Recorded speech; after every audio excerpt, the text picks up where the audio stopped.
tempo, vamos falar sobre o nosso assunto de hoje, propriamente dito, que são referências em Java, certo?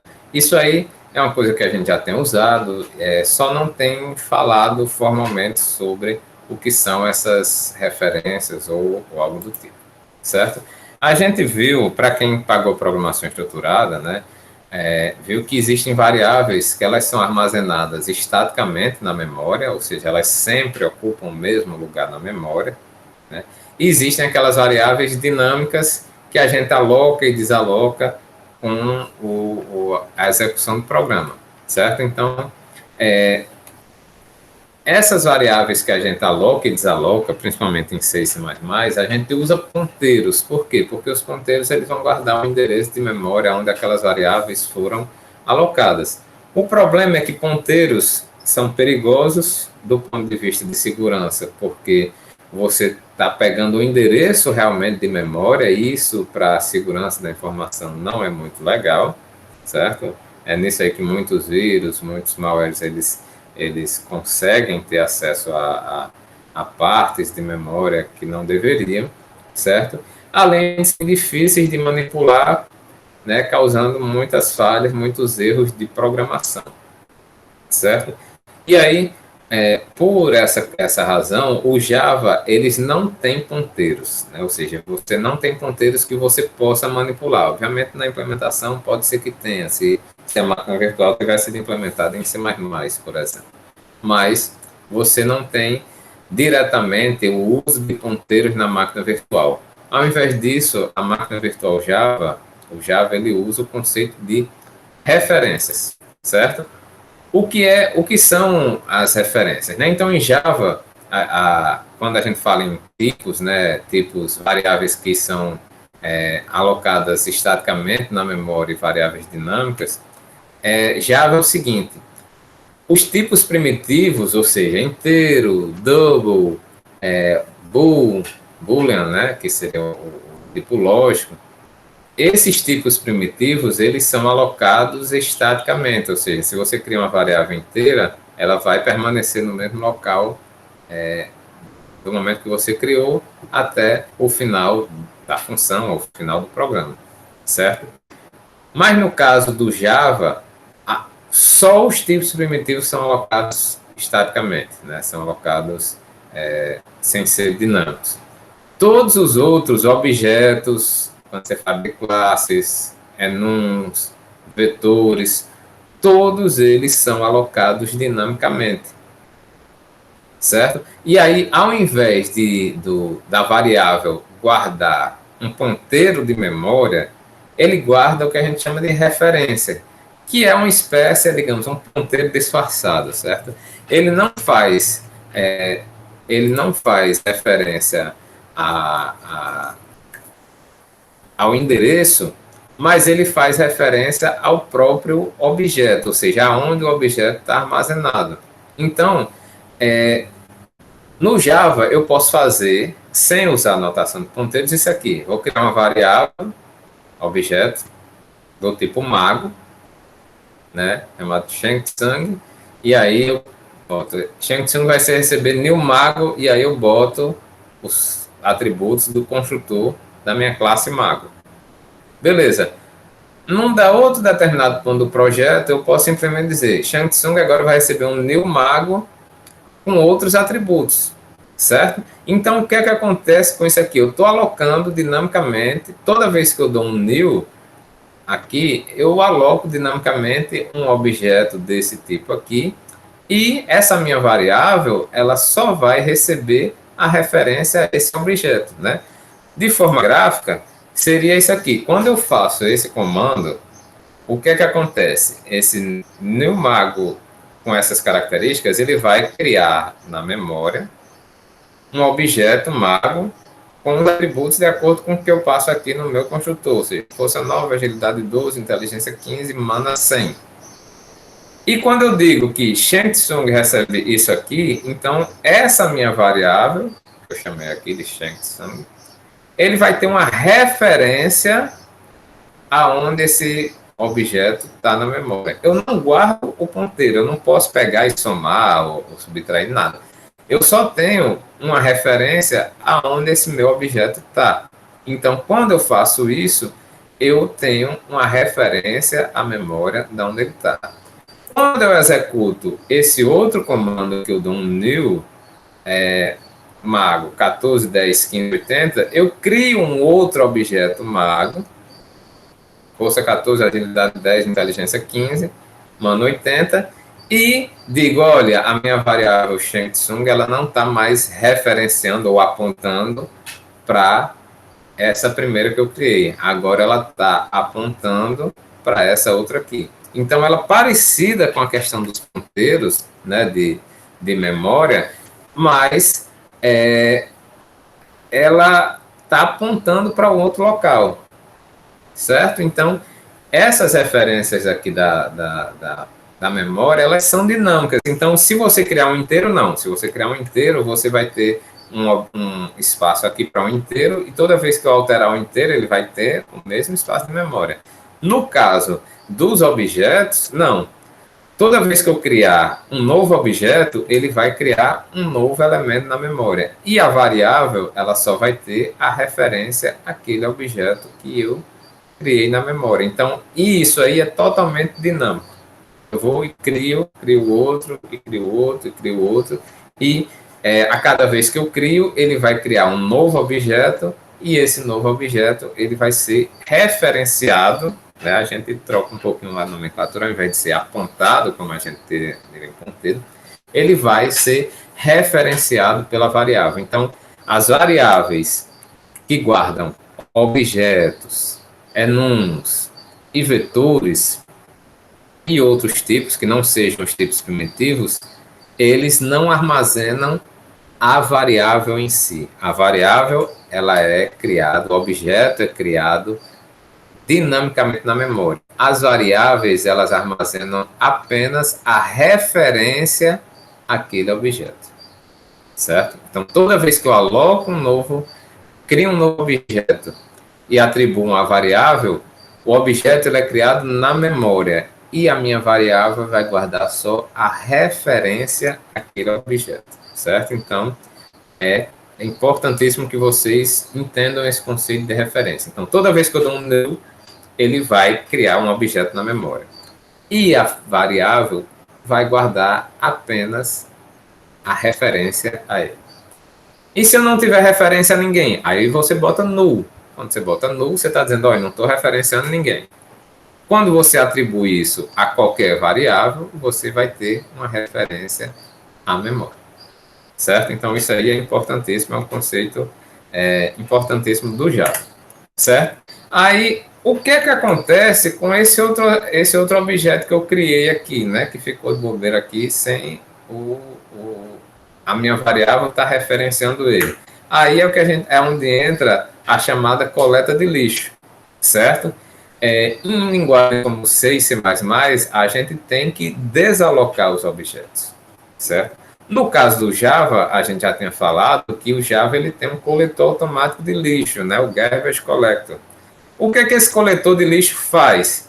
Ele vai verificar quais são os objetos que têm uma referência e quais são os que não têm a referência. Por exemplo, aqui, esse objeto mago que está aqui, tem um objeto referenciando ele aqui. Então, ele é necessário pelo programa. Já esse outro aqui, não tem ninguém referenciando a esse objeto aqui. Então, quando eu for coletar o lixo, esse carinha aqui vai ser eliminado, certo? E vai ser eliminado, obviamente, sem nenhum prejuízo a nada. Por quê? Porque ele não está sendo referenciado por ninguém, certo? Então, esse coletor de lixo do Java, ele vai passar periodicamente, certo? Durante a execução do programa. No caso por exemplo, o Android, né? Ele pode ser periodicamente ou pode ser, por exemplo, quando ele atinge uma determinada quantidade de uso da memória do celular, né, do dispositivo, ele vai ser chamado também, certo? Mas ele é periodicamente, né? Não significa que eu garanto que esse coletor de lixo vai passar. Eu não sei exatamente como é que ele determina essa periodicidade, certo? Mas se você quiser chamar explicitamente, a partir da classe System, você tem o método GC, que é o Garbage Collector, que você explicitamente diz, ó, coleta o lixo, né, para aliviar aí a memória, certo? E aí como é que ele vai aliviar a memória? Ele vai ver quem é que não está sendo referenciado por ninguém. Se tiver pelo menos uma variável referenciando aquele objeto, ele não vai ser coletado no lixo, certo? Ele não vai ser considerado lixo e não vai ser desalocado da memória, certo?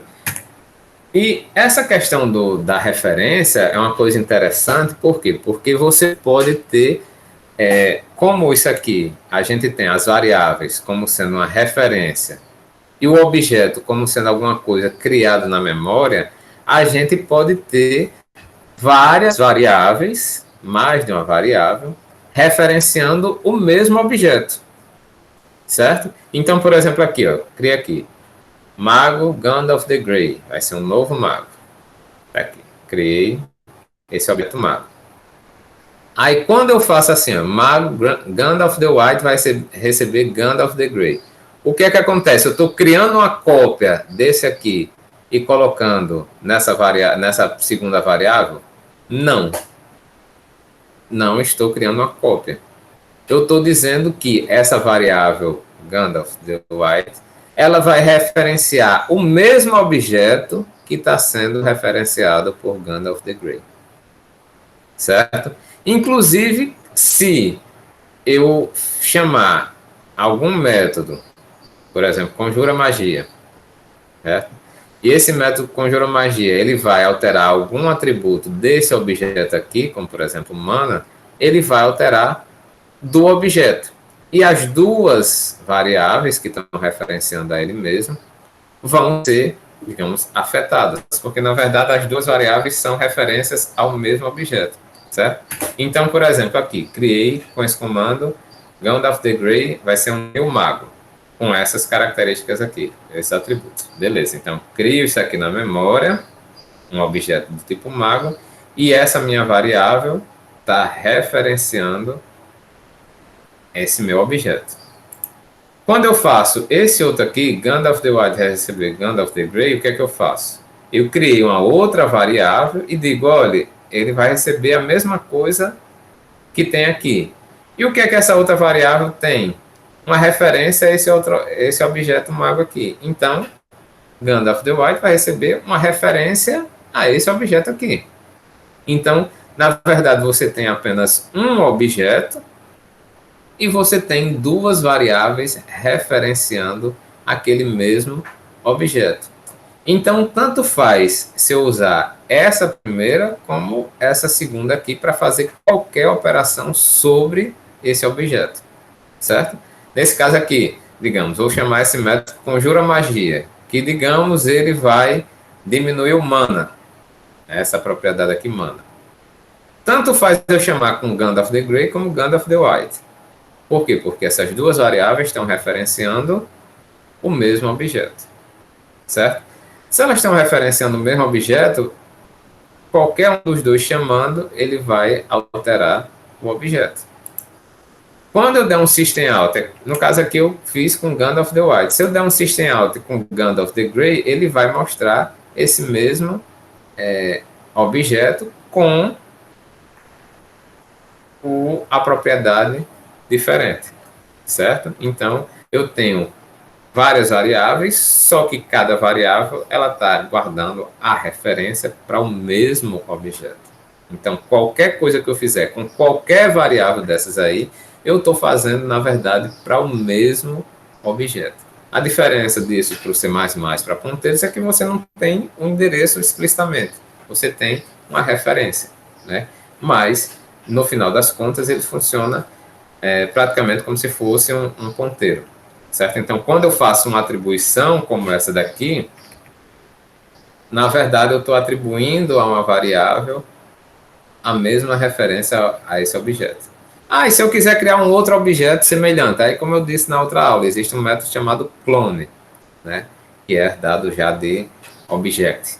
Aí você cria realmente, você pega um objeto e cria um clone dele e aí você pode dizer, não, são dois objetos diferentes. Mas, se não for assim, se for só essa atribuição, eles não criam dois objetos, eles não criam a cópia. Ele só faz referenciar ao mesmo objeto. Certo? E aí, como é que eu comparo? Né? A gente já viu também, já usou, existe duas formas da gente comparar variáveis no Java. Uma primeira forma é com o operador igual igual e outra é com o método equals. Aí qual a diferença entre comparar com igual igual e comparar com equals? Aí, sabendo dessa questão das referências, a gente entende melhor como é que funciona essa comparação. Se eu for comparar com igual igual, ele vai comparar se duas variáveis referenciam o mesmo objeto. Se eu for comparar com equals, ele não compara se são os mesmos objetos. Ele compara se dois objetos têm os mesmos conteúdos para os seus atributos. Né? Como assim? Digamos que eu criei essas três variáveis aqui. Gandalf the Grey. Aí depois eu fiz essa atribuição, Gandalf the White vai receber Gandalf the Grey, ou seja, esses dois objetos estão apontando para esse mesmo objeto mago. E eu criei um outro objeto, Saruman the White, que vai receber um novo mago com os mesmos exatos atributos desse aqui. Mas só que isso aqui é um novo objeto. Né? Eu usei o new para alocar. Então, o que é que vai acontecer? Eu tenho um objeto aqui, referenciado por essas duas variáveis, e tem um outro objeto que tem os mesmos valores de atributos, só que ele é referenciado por uma outra variável. Se eu usar o comparador igual igual, comparar, por exemplo, Gandalf the Grey e Gandalf the White, vai dar, se eu comparar com igual igual, vai dar verdadeiro. Por quê? Porque as duas, apesar de serem duas variáveis diferentes, eles estão referenciando o mesmo objeto. Então, a comparação com igual igual, aqui vai dar certo. Por quê? Porque são duas variáveis referenciando o mesmo objeto. Se eu usar Gandalf the White e Saruman the White, que são essas duas variáveis aqui, se eu comparar com igual igual, vai dar false. Por quê? Porque uma está referenciando esse objeto e a outra está referenciando esse outro objeto. Então, são objetos diferentes. Então, o igual igual, ele vai dar false. Por quê? Porque são objetos diferentes, ou seja, são referências a objetos diferentes. Já se eu usar o equals, aí não, aí o equals vai dar certo. Por quê? Porque o equals ele não compara as referências, o equals ele compara o conteúdo. Então, quando eu for comparar o conteúdo dessa variável, desse objeto, com o conteúdo desse outro objeto, ele vai ver que todos os atributos são iguais. Então, a comparação do equals, ele vai dar true, vai dar verdadeiro, certo? Então, existe uma diferença entre comparar com igual igual, que seria comparar as referências, e comparar com o equals, que seria comparar o conteúdo das referências, certo? Então, variáveis que referenciam objetos, elas guardam a referência para esses objetos. Se eu dou uma atribuição de uma variável para outra, ele diz que uma variável referencia aquela mesma variável, certo? Então, o igual igual compara referências, o equals compara conteúdos, certo? E quando a gente passa parâmetros, né, a gente falou de atribuições, mas e quando a gente passa parâmetros para uma função, o que é que acontece? A gente já viu na disciplina passada, mas para quem não viu uma rápida revisão, que a gente pode passar parâmetros para uma função por cópia, né, por valor, que a gente chama, onde você vai passar uma cópia da variável original. A gente pode passar o ponteiro com o endereço, ou a gente pode passar a referência. No caso do Java, só existem dois tipos de passagem de parâmetros. Os tipos primitivos, como inteiro, double, booleano e caractere, eles são sempre passados por cópia, ou seja, você vai passar uma cópia do valor para a função. Quando você passa objetos, você sempre passa por referência. Então, você sempre vai mandar para aquele código lá, para a função, uma referência àquele objeto. Ou seja, se você alterar qualquer objeto dentro da função, você também está alterando o objeto inicial. Como assim? Vamos ao exemplo. Digamos que eu tenho essa aqui, né? Vamos começar aqui de baixo. Vou criar uma variável, magias, vai receber 3. Vou criar um objeto Gun of the Grey com esses atributos aqui. E vou chamar uma função chamada recupera mana, onde eu vou passar esse magias aqui e esse objeto Gun of the Grey como mago, certo? Aí digamos que essa função recupera mana, ela seja dessa forma aqui. Ela vai receber um int magias restantes e vai fazer uma referência a um mago, que você vai passar como parâmetro. Aqui dentro da função, a gente está incrementando as magias restantes e alterando o atributo mana através dessa função setMana, aumentando 20. O que é que vai acontecer na memória? Aí vamos aqui.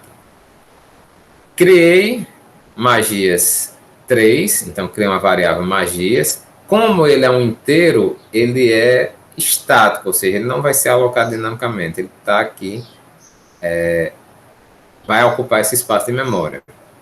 Quando eu crio o objeto Gun of the Grey e uso um new, porque ele vai ser um objeto, ele vai criar esse objeto na memória e isso aqui vai ser apenas uma referência ao objeto. Agora, depois de fazer isso, eu vou chamar essa função recupera mana, onde eu vou passar magias e esse objeto Gun of the Grey, certo? O que é que acontece? Quando eu for chamar essa função recupera mana, magias, que é um inteiro, ele vai ser uma cópia. Então, eu vou copiar o conteúdo que eu tinha aqui, que era 3, e passar para esse meu parâmetro, que é magias restantes, 3. Uma cópia. Por quê? Porque ele é um atributo, ele é uma variável do tipo primitivo inteiro. Já esse mago aqui, como ele é um objeto, eu não vou passar uma cópia dele, eu vou passar uma referência a ele. Então, esse meu parâmetro, o mago que eu recebo aqui dentro da minha função, ele, na verdade, é uma referência a esse próprio objeto aqui, Gun of the Grey. Ou seja, essas duas variáveis, tanto a variável que eu passei, quanto o parâmetro da função que está recebendo, eles não vão ser uma cópia, eles vão ser a mesma referência para o mesmo objeto. Então, o que é que acontece? Quando eu faço aqui, dentro do meu código, magia restante mais, dentro da função recupera mana, ele só vai alterar esse atributo inteiro aqui e não vai alterar o atributo magias original. Por quê? Porque o atributo inteiro ele é passado como uma cópia do valor. Tudo que está sendo alterado vai sendo alterado na cópia, não vai ser alterado na variável original. Quando eu faço mago.setMana, aí getMana mais int, ele vai ser alterado no objeto original. Por quê? Porque não é uma cópia, é uma referência ao mesmo objeto. Então, tudo que você alterar dentro da função vai ser alterado no objeto original, porque os dois, tanto a variável quanto o parâmetro da função, eles são apenas referências ao objeto que está lá alocado na memória, certo? Quando eu voltar e dar um system.out.println em magias não foi alterado. Por quê? Porque ele era só uma cópia. Já quando eu der um system.out.println nos atributos dessa minha variável mago, ele vai mostrar alterado. Por quê? Porque a passagem dos parâmetros de objetos, ele é por referência. O que acontece quando a gente tem uma referência e herança, né? Então, digamos, eu sei que eu tenho uma classe personagem, né, naquela hierarquia que a gente fez. Eu sei que eu tenho uma classe mago. Se eu criar um objeto, como eu criei aqui nesse aqui, mago, onde é que fica personagem aqui nessa referência, né? Eu crio um objeto personagem e faço o mago referenciar essa classe personagem. Se eu criar uma superclasse ou uma subclasse, onde é que vai estar a subclasse? Perdão, se eu criar uma subclasse, um objeto da subclasse, onde é que vai estar a superclasse aqui nessa minha referência, né? Já que são classes diferentes, né? Na verdade, existe uma coisa especial quando você cria a herança, né?